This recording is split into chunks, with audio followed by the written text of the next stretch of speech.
2025 में इन्वेस्टमेंट के ऑप्शंस इतने ज़्यादा हैं कि डिसीजन लेना मुश्किल सा हो गया है। गोल्ड, रियल एस्टेट या स्टॉक मार्केट, आपका पैसा किधर बेस्ट ग्रो करेगा? अगर आप भी कंफ्यूज हैं तो ये वीडियो एंड तक देखिएगा, क्योंकि आज हम डिटेल एनालिसिस करेंगे कि किस ऑप्शन में आपको अपना पैसा लगाना चाहिए और आपके लिए क्या बेस्ट रहेगा। आज की डेट में काफ़ी लोग कंफ्यूज्ड हैं अपना पैसा किधर इन्वेस्ट करें। वैसे देखा जाए तो तीनों ऑप्शन गोल्ड, रियल एस्टेट और स्टॉक्स अच्छे हैं, लेकिन फास्टेस्ट ग्रोइंग इन्वेस्टमेंट कौन सा है जो आपके पैसों को जल्दी और सेफ्टी के साथ ग्रो करे? पहला गोल्ड, ट्रेडिशनल इन्वेस्टमेंट है। देखो, सबसे पहले बात करें गोल्ड की, तो पर्सनली गोल्ड मुझे तो काफ़ी पसंद है। काफ़ी लोगों के हिसाब से गोल्ड एक सेफेस्ट ऑप्शन है इन्वेस्टमेंट के लिए। क्या है गोल्ड की खास बात? गोल्ड एक ट्रेडिशनल इन्वेस्टमेंट है जो कई सालों से भरोसे का रहा है। गोल्ड आपको कंट्री रिस्क से हेज कर देता है। चलो इसको एक एग्जांपल से समझते हैं। अगर इंडिया में कोई कोरोना जैसा पेंडेमिक या फिर वॉर या फिर बारिश का ना होने की वजह से कोई ऐसी सिचुएशन बनती है तो इंडियन स्टॉक मार्केट गिर जाता है, लेकिन गोल्ड के प्राइजेस पर ग्लोबल एक्टिविटीज़ का ज़्यादा इफेक्ट होता है, इंडियन कंडीशंस का नहीं, और यह आपके पोर्टफोलियो को एक स्टेबल ऑप्शन देता है। अब समझते हैं गोल्ड इन्वेस्टमेंट के चैलेंजेस क्या क्या है। अगर आप फिजिकल गोल्ड खरीदते हैं तो आपको टैक्सेस, जीएसटी और सेफ्टी इशू का सामना करना पड़ता है। ओवर टाइम डिज़ाइन आउटडेटेड हो जाती हैं और मेकिंग चार्जेस फिर से देना पड़ता है।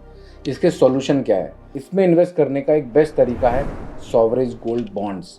No GST, no making charges. Reserve bank of India इसे इशू करता है। और सोने पे सुहागा बताऊं, 2.5% ईयरली इंटरेस्ट मिलता है इस पे। एग्जाम्पल से समझते हैं। अगर आप 1 लाख रुपए का गोल्ड बॉन्ड खरीदते हैं तो आपको 2500 रुपये ईयरली इंटरेस्ट भी मिलेगा, जो फिजिकल गोल्ड में पॉसिबल ही नहीं है। अब समझते हैं गोल्ड वर्सेस स्टॉक क्या बेटर है। चलिए अब गोल्ड को स्टॉक मार्केट के रिटर्न्स के साथ कंपेयर करते हैं। एग्जाम्पल के साथ 1990 में 10 ग्राम गोल्ड का प्राइस था 3200 रुपये और आज 2025 में वही गोल्ड 79,000 प्लस तक पहुंच चुका है। 1999 में सेंसेक्स की वैल्यू थी लगभग 3000 पॉइंट के आसपास। आज 2025 में 79,000 प्लस तक पहुंच चुकी है। स्टॉक मार्केट ने लगभग 100x के रिटर्न दिए हैं। तो भाई साहब, गोल्ड आपको अमीर रख सकता है लेकिन अमीर बना नहीं सकता, यह हमेशा याद रखना। आप दुनिया में किसी भी अमीर इंसान को नहीं देखेंगे जो सिर्फ और सिर्फ गोल्ड में इन्वेस्ट करके अमीर बना हो। स्टॉक मार्केट वेल्थ क्रिएटर का गेटवे है। आज की डेट में जितने भी अमीर लोग हैं सब स्टॉक्स के ओनर हैं। लॉन्ग टर्म में stock market 10 to 15% compounded annual return देता है। फॉर एग्जांपल, एप्पल 0 से $2 ट्रिलियन की इकोनॉमी बन गई। 10 सालों में पता नहीं 10 ट्रिलियन तक पहुंच जाए, जो दुनिया के गोल्ड रिजर्व की वैल्यू के बराबर हो सकता है। एक बात सच है कि गोल्ड हमें लॉन्ग टर्म में उतना रिटर्न तो दे देता है जितना इन्फ्लेशन होता है।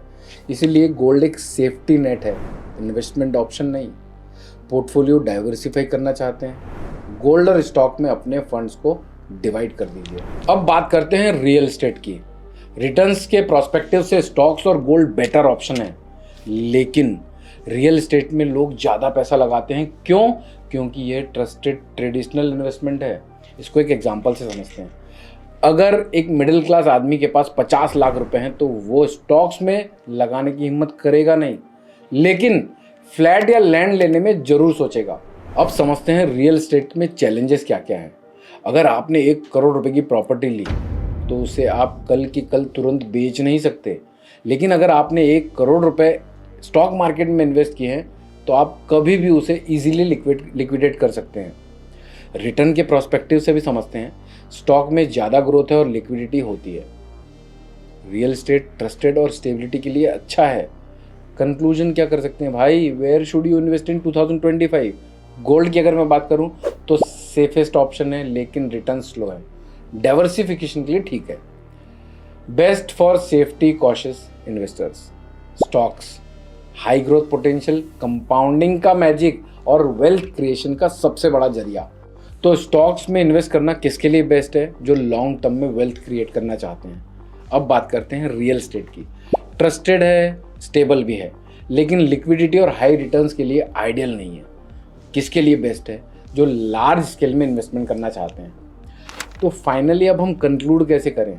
अपने पर्सनल गोल और रिस्क एपेटाइट के हिसाब से आप इन्वेस्टमेंट करिए। अगर वेल्थ बिल्ड करना है तो स्टॉक्स पर फोकस करिए। सेफ्टी चाहिए तो गोल्ड का एक पोर्शन अपने पोर्टफोलियो में जरूर रखिए। स्टेबिलिटी और लॉन्ग टर्म इन्वेस्टमेंट के लिए रियल एस्टेट बढ़िया है। आपका क्या ओपिनियन है कमेंट में ज़रूर बताएं। और अगर ये वीडियो आप लोगों को पसंद आई हो तो लाइक करें, शेयर करें और इस चैनल को सब्सक्राइब करना बिल्कुल ना भूलें।